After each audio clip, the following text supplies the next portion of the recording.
Thank you so much for the invitation, and I am really honored and humbled to present this talk about Marie Curie in Pittsburgh, and I hope really I will give her justice. So let's start just usual thing when she was a little, the family, etc. So Marie Skłodowska was born in Warsaw, Kingdom of Poland, under the Russian Empire on November 7, 1867. So she was the fifth and youngest daughter of two teachers, Bronislava and Vladislava Skłodowski. And the father was math and physics teacher, and she followed the path of her father. So the elder siblings are Sophia, Joseph, Bronislava, and Helena. So her childhood. So her mother died when she was just 10 years old, okay, and from tuberculosis. And 2 years prior to that, her older sister, died from typhus. So remember back then, Poland was distributed between Russia, Germany, and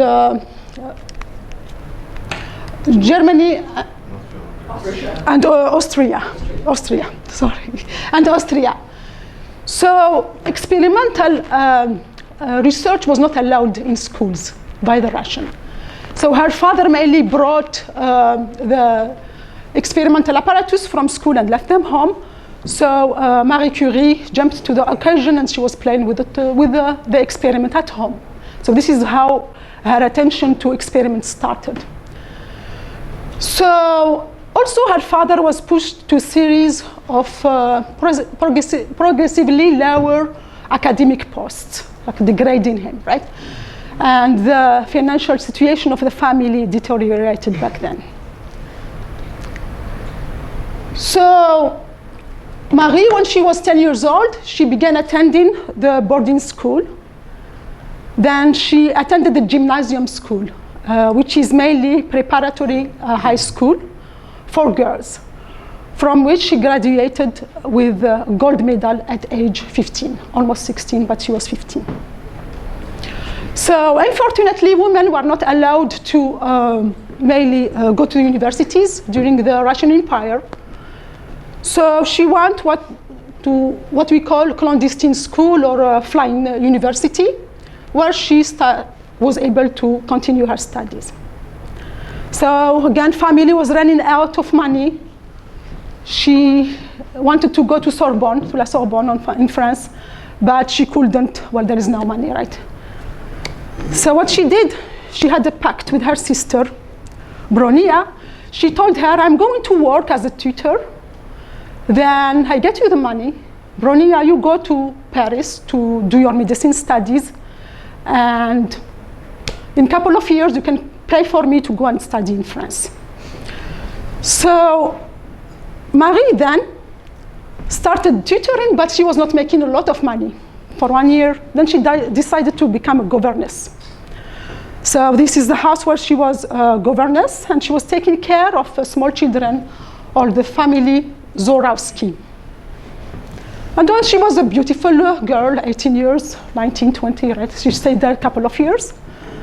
And the eldest son, Casimir, in fact, fell in love with her, and she also fell in love with him. But of course, when he went to talk to his parents, they didn't want him to marry her because she's from poor family. Knowing that his mother also was a governess before, when she was, it was really common for a young girl, like 16, 17, to be governess, but she didn't want. So she continued her work, but she knows that, now she knows what they really think about her, right? So she decided to come back home, but she still kept contact with her lover. Her sister, Brania, was asking her, inviting her to come to Paris again and again and again. But Marie was hesitating. Each time there is an excuse, I need to take care of our father, etc. But really, the story, she still had hope with her boyfriend, right? But then at one time, that was just clear. She talked to him, okay, what is our future? You have to make a decision. If you don't marry, if you don't convince your parents, that's it, I'm done. So she's done. Then she decided to go to Paris. So they moved to Paris at age 24, right? She arrived to La Gare du Nord of Paris, right? At the end of October 1891. So she initially stayed with her sister and her husband.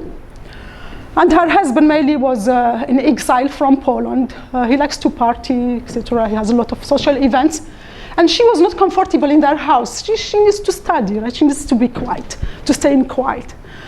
So she stayed with them for 1 year. Then she moved to an attic room, actually, in Rue Flatter, in the Latin Quartier Latin, in March 1892. Her room really didn't have a heater, didn't have electricity. It was cold, moldy, you know. But she tried not to stay too much in the room and stays in the library until 10 p.m. So really, she was putting all her energy into work. And of course, she was attending Sorbonne, and the room in the attic was close to La Sorbonne.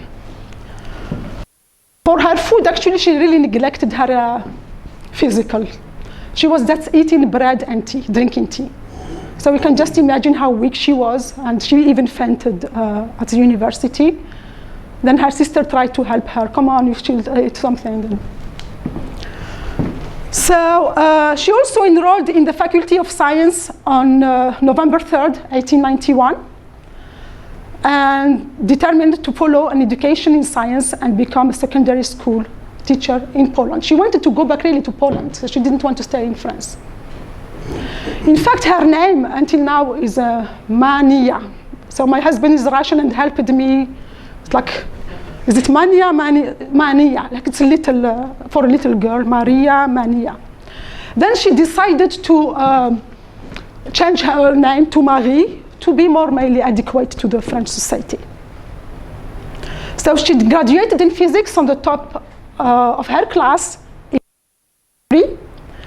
and then she secured the scholarship to go for a degree in mathematics. So after she graduated in physics, she said, okay, good, I will go back and stay in Poland and take care of my father, become a teacher. But this scholarship brought her back to Paris again. So what about meeting Pierre?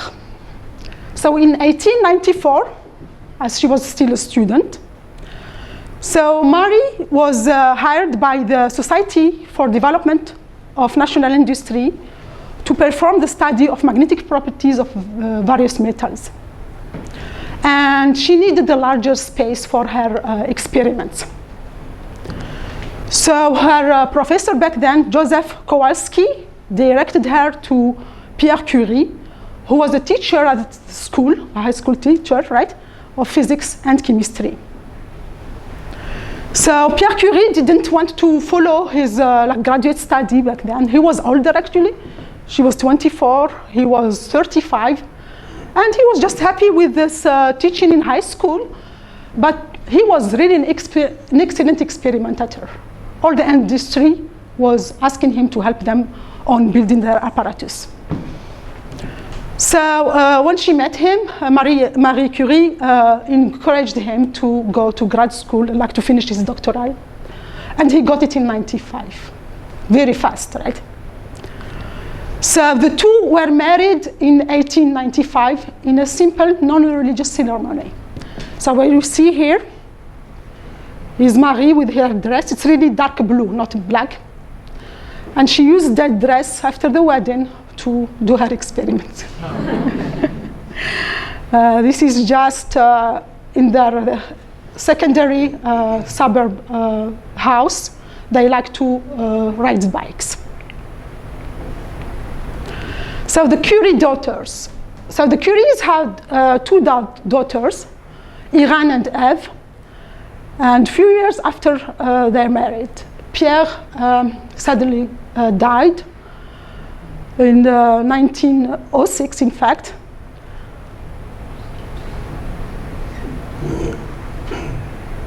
In fact, he was ran over by a horse and the carriage that killed him. In fact, he got some good news, and he was walking, thinking, and he didn't see the horse carriage, and it bit him. Yes, cell phone. Yeah. Not cell phone. Not cell phone. He was really preoccupied about things. So you can just imagine that Marie had to take care of the two daughters. One was really young, and the other one was 4 years older or so, by herself. So the discovery of polonium. So Marie decided to do a doctoral thesis on radiation, and uranium was recently discovered, or radiation in uranium was recently discovered by Henri Becquerel. She found that what we call an ore containing uranium was far more radioactive than the uranium itself, right? So what's going on? Is uranium behaving a strange way? Am I doing the wrong experiment, right? So she was redoing it. And this is the apparatus she was using. Really basic. Didn't have electronics to, to measure things.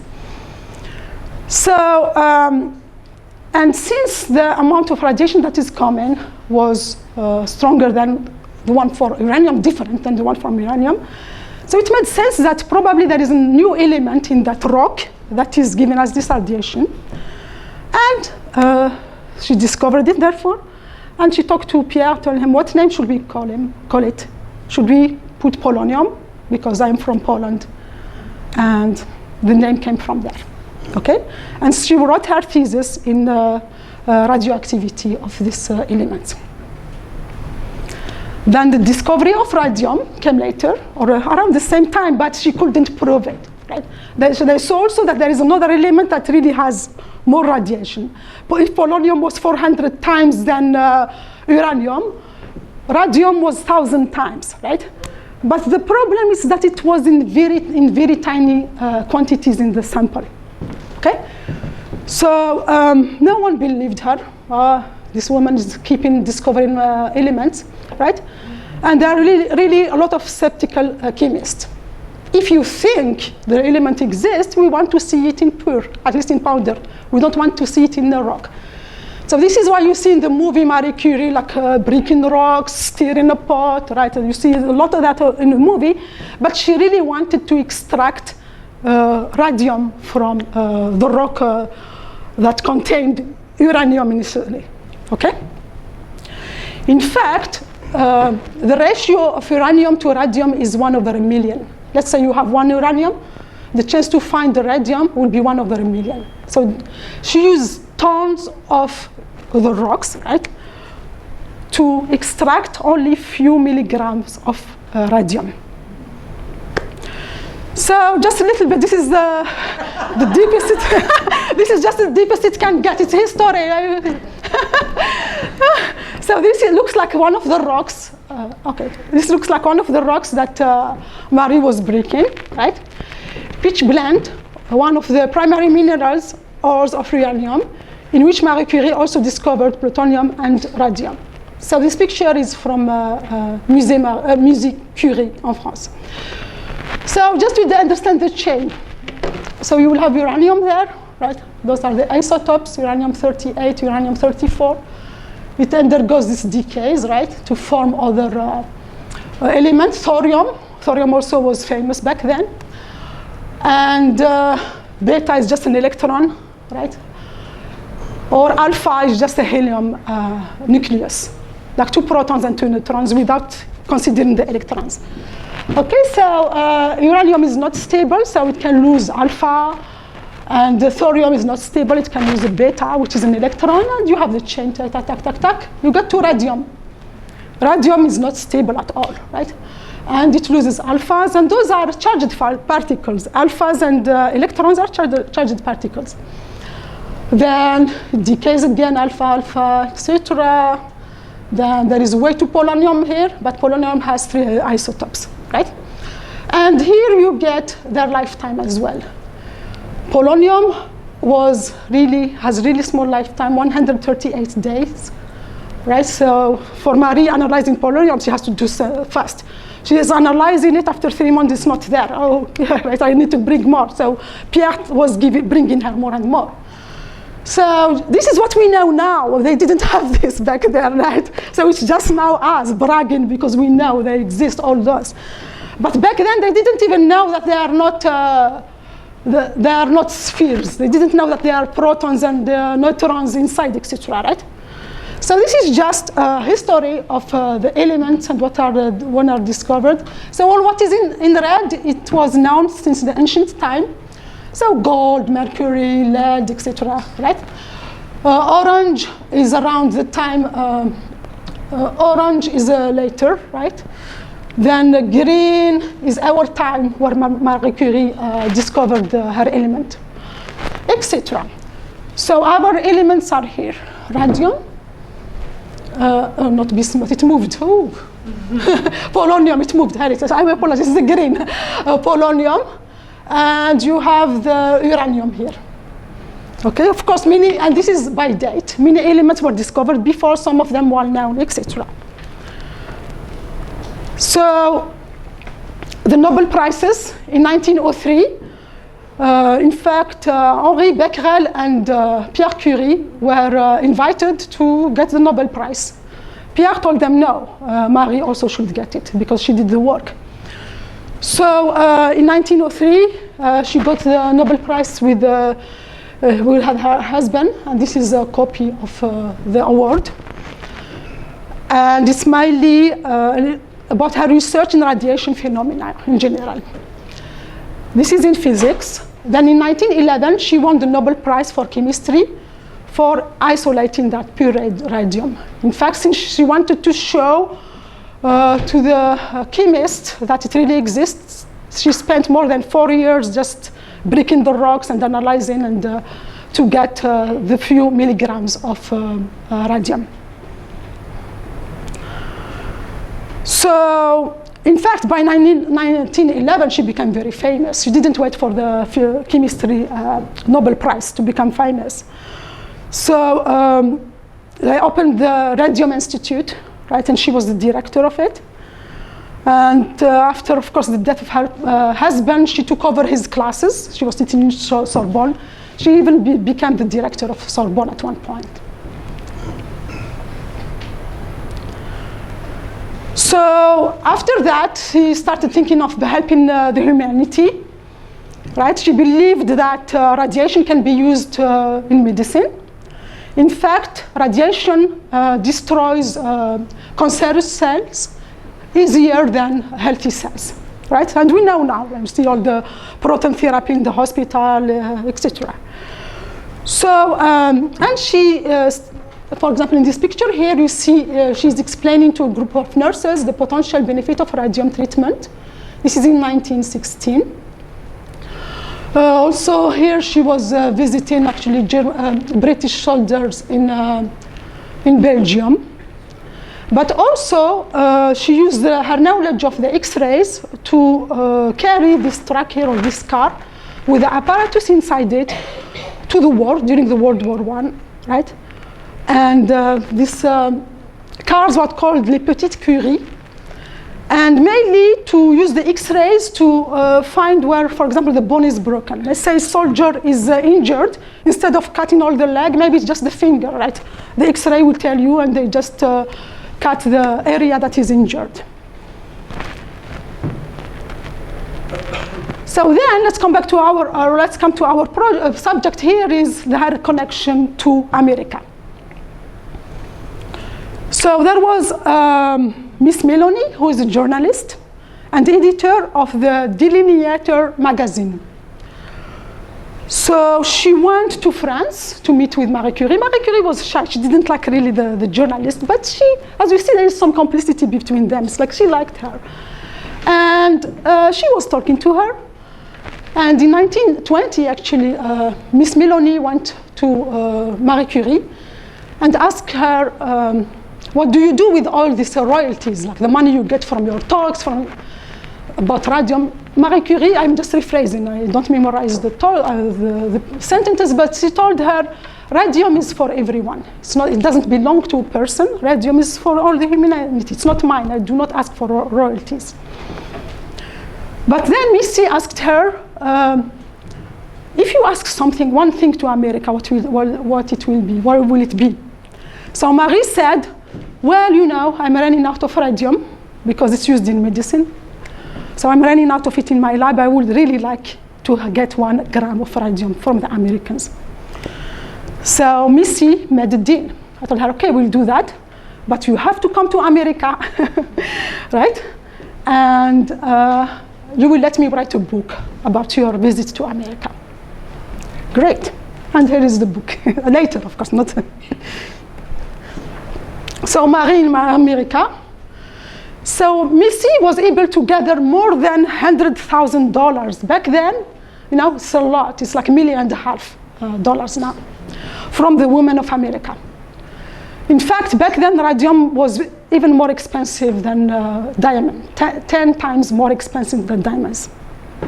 So here is the boat she took from Europe to New York. It looks like the Titanic. And she arrived in May 11 to New York, and she stayed until June 28th, so around 6 weeks. This is her on the boat with her daughter and Missy, Melanie. And just coming out of the boat, you see all these journalists jumping at her already. So, of course, she's Marie Curie, 2 Nobel Prizes. This was 1921, and everyone was inviting her. She gave lectures, she gave honorary doctorate, visit research laboratories, etc. And she talked with donors, scientists, diplomats, politicians, and more. So here, this was from Columbia University. This one is from Yale. They give her like an honorary dress, right? And there were more than 20,000 papers or journal articles in the press about her trip to America, more than 20,000. So then, of course, the White House, she was awaited in the White House on May 20th. And back then, we had the newly inaugurated president, Warren Harding. He met with her at the White House, of course, in a ceremony to honor her. And there were world-renowned scientists with her, many French, also people from Poland as well. And of course, the honor is about her discovery of radioactivity. So he gave her just symbolic 1 gram of radium. In fact, what he gave her is just a key to the box that has radium there. And this is just a certificate or the invitations. This is the key he gave her, and this is the box. Okay, the box was not even there, which will bring us to Pittsburgh, right? Yeah. So here we are, yeah. Well, President Harding cannot give her the someone has to give it to her. Marie in Pittsburgh, tack. So the most famous scientists came to Pittsburgh, right?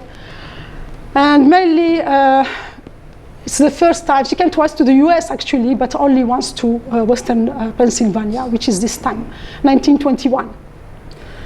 And it was a key stop journey for her because mainly 3/4 of the radium that was extracted in that 1 gram that she will take, was refined here in Pittsburgh, okay?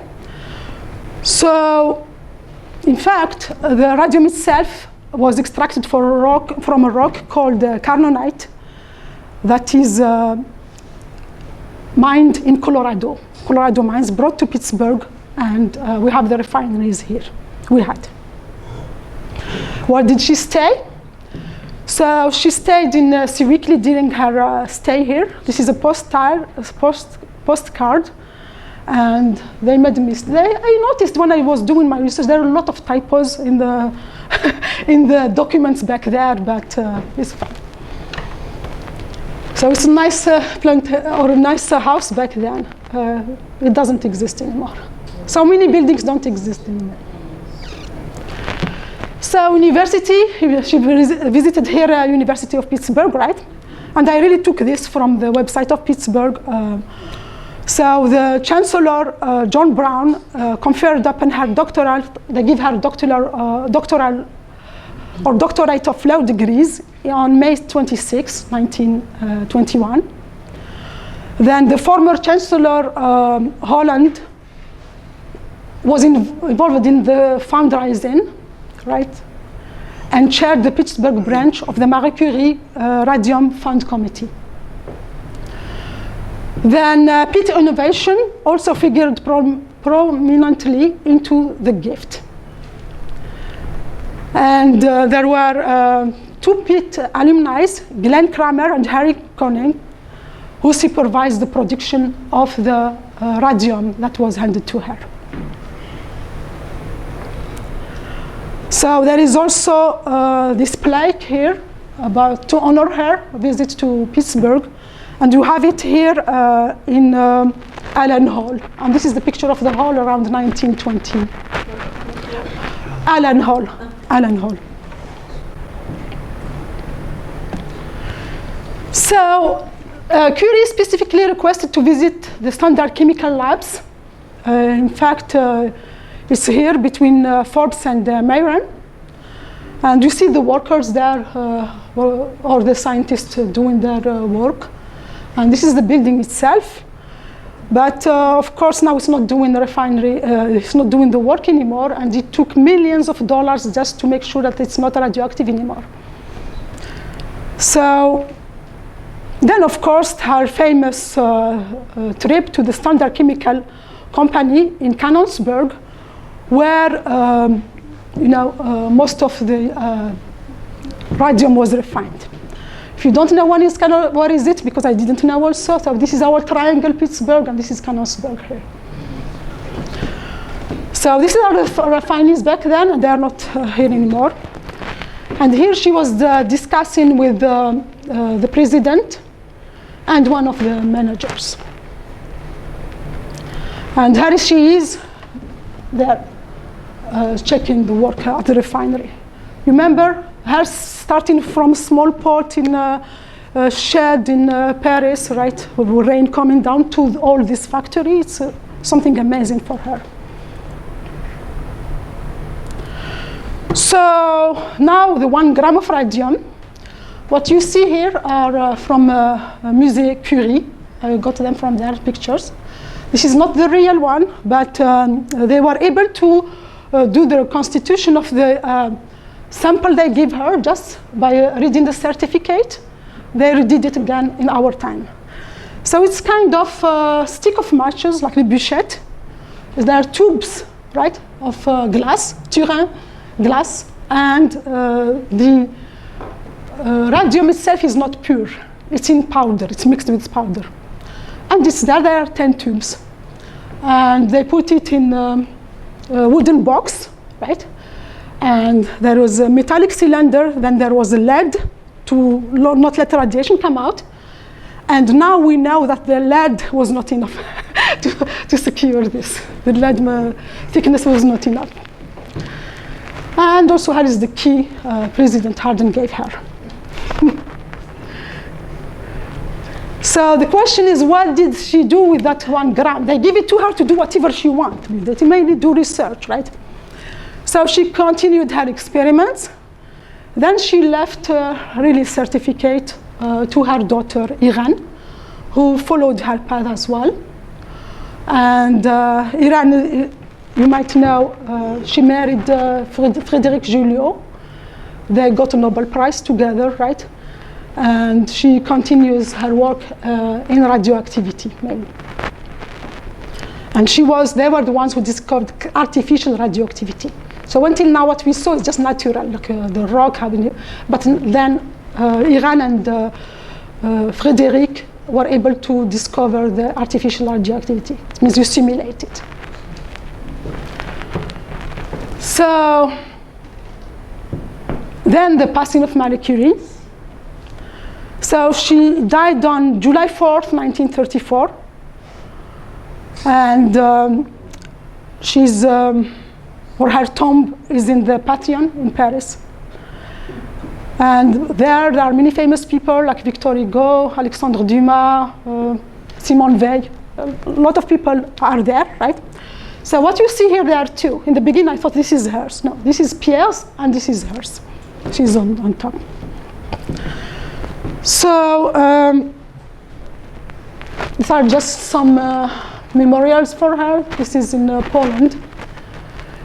In fact, Casimir, that boyfriend, after she died, he was coming here and he was coming and looking at the statue like he's regretting it.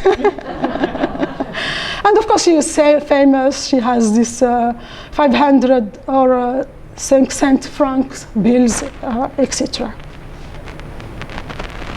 So the legacy, I will just let this go. There is no volume. So really, what did Marie Curie do? If not for her, I will not be here. I would be here, but maybe doing something else. I wanted this because she's moving, you know. We always see just pictures to dimension, but I like it, right? So really, if not for her, we will not have all the advanced particle field, even chemistry. Like her husband, in fact, got new experimental ideas to discover new elements, right? Her, she discovered radioactivity, which tells us like the nucleus or the atom is not a ball. It has the nucleus inside it. Then all the physics revolution that came after that. Discovery of the proton, 1917, the neutron 35, etc. Right? Now we are studying the quarks, you know, like the point-like things there. And now we have all these huge particle accelerators here in the US or CERN in Europe, etc. So mainly her work is just important. Again, if it's not for her, I will not be a professor in particle physics. And of course, all the application to medicine, right?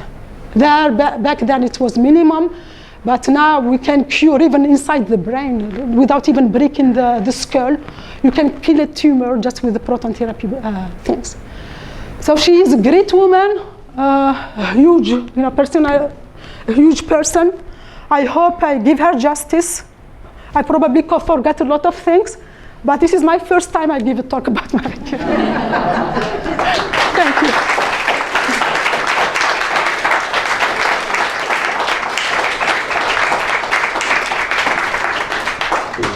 So now if you have questions, we have time, so please raise your hand and go ahead. Sure, go ahead. Yes, to what extent did her exposure to radiation affect her health? Yes, in fact, a lot, but she didn't want to admit it. Yeah, it's most definitely her and also Pierre. In fact, Pierre got burned from the radium, but they just didn't accept it. It's like just, oh no, we do our research. And they felt it, that it's due to radium, right? But definitely it has a big participation in her death. Yeah, yes? Yeah, the follow-up question. You said they got like 1 gram here in Pittsburgh, or mostly in Pittsburgh. So do you have any statistics on how many people in Pittsburgh got sick because of that? Or in Cannonsburg. Well, those are scientists, right? I mean, those are the ones working. Workers, but in a big factory. Just imagine this, which is even worse. Yeah. If you heard about the radium girls. So the other ones, what I mean in the factory, probably they have training, etc. about that radium.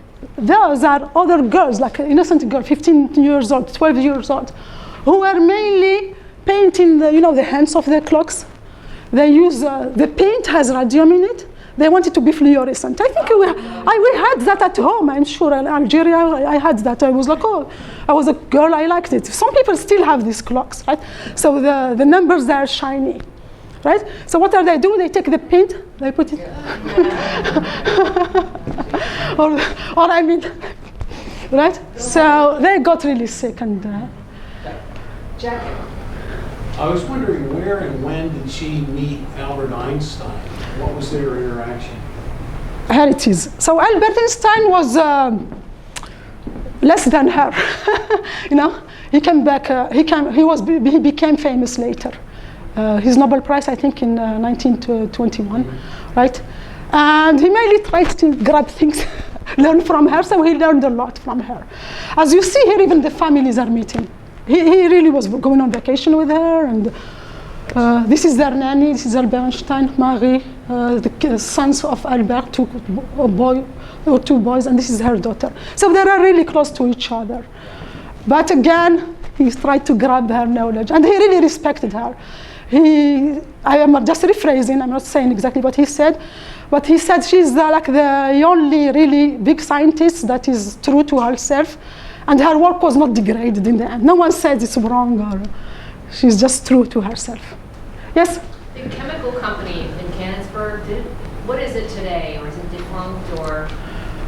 I think it's closed, but there are nuclear physicists here. Maybe John Dominic, do you know any idea? Was it the national?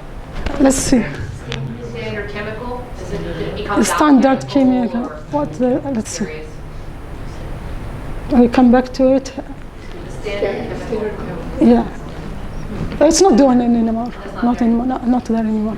Yes? What was the Flying University? The Flying University is what we call the gymnasium university, or in the beginning I thought like the gym. I was what is that? Then I searched it, and it's mainly clandestine, like secret university, because the Russians do not let girls go to the university. So it's mainly they do it maybe someone's basement, or just silently, and bring books from other countries and they study. Yeah. Have a question? Yes, sure. I have just okay. I'm Lana Newmeyer, in Hello. Environmental Services, and we did the cleanup for the radiological contamination at the Parkville building. Okay. Yeah, and I want to make sure everybody knows we don't have any contamination. Anymore. Difficult job. Yeah. And when I saw she was working just with a glove, Yeah, she I didn't. was thinking how that time is like she started to develop this discovery of this contamination, and did not affect her by the time. No, it affected her all the time, but she was rejecting it. You know, she has like nausea all the time, all these years. But she was just, I'm just tired, you know. And today, just walking. And also, I'm from Brazil, and Brazil had, in my city in Brazil, and maybe you know that, we had the second, I think, biggest accident with radiology. Okay. Yes. Yeah, was a sure. cesium. Right. I think who is in this field knows that. It was X-ray clinic. Mm-hmm. They took all this equipment and left outside, and they came and they stole the cesium. Okay. And was a blue, and they put it everywhere. It's like a lot of people died. It was the second biggest contamination in the world with a cesium. Right, It's right. radiological. You know about that, Gigi? Yeah, I'm also from Brazil. Yeah, I think my dad's hometown. It might have been it. Yeah. Yes. I'm curious to know, when she got to the United States, did she speak English? Yes. I see. Yeah, she spoke. I know she was brilliant. We ended up on the boat on the Actually, if you want to see the cultural shocks, even when she went to France, she thought she was speaking French well. But when she went to the university, she saw, I'm just using like the literal French. You know, it happens to all. Even me, when I come to the US, I thought I speak English, but I didn't understand a word of what the customs were telling me in Philadelphia. Like, no, it's just, of course, the shock is always there. But there was Missy with her, Missy Milone, the journalist. She was following her all the way. And of course, by then she got the Nobel Prize. You know, she went to Sweden. Of course, she has to improve her English a little bit. Yeah. Thank you. You're right, sure. Yes. So Did she try to alert the medical community about what she was finding? Well, one thing, she told her daughter not to do the same job because. But as you see, also there were all these scams out there. Like you add radium in your makeup and you will be radiant, right? Thorium, this is from thorium. Even the butter, le beurre, bread creamy butter, cigarette, I don't know which one was cigarette, tobacco, is this tobacco? One of them was tobacco, anyway. Yeah, so anyway, there were all these scams, right? And she wanted to stop them. It's not true, no, but she didn't support this. This is definitely that she didn't support it. So she knows there is harm, right? But do these products actually contain any radium? Not radium, but thorium, some kind of radiation. You glow in the dark. My grandfather was a pharmacist. Oh yeah. And he was also a rep, and he was a rep for Thoradia, as we say in French. So my grandma was using. She did. Is she okay? She's really radiant.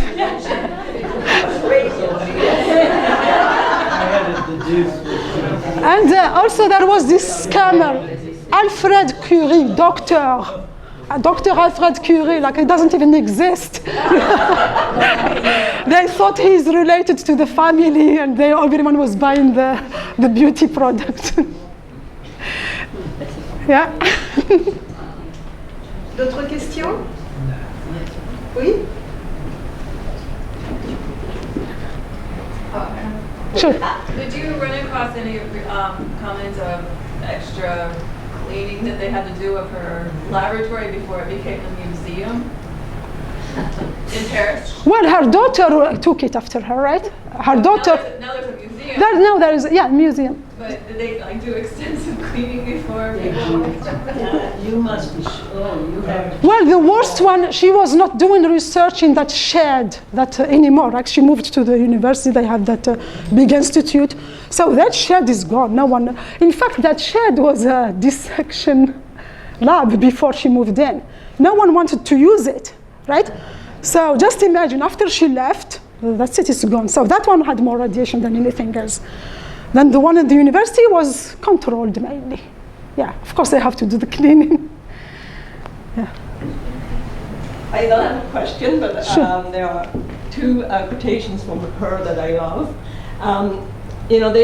We tend to see her as somebody very stern, but apparently she had humor. And for instance, at some point, I suppose when she was beginning to be well known, a journalist asked her, how do you feel having a husband as a genius, as a genie? And she said, well, go and ask my husband.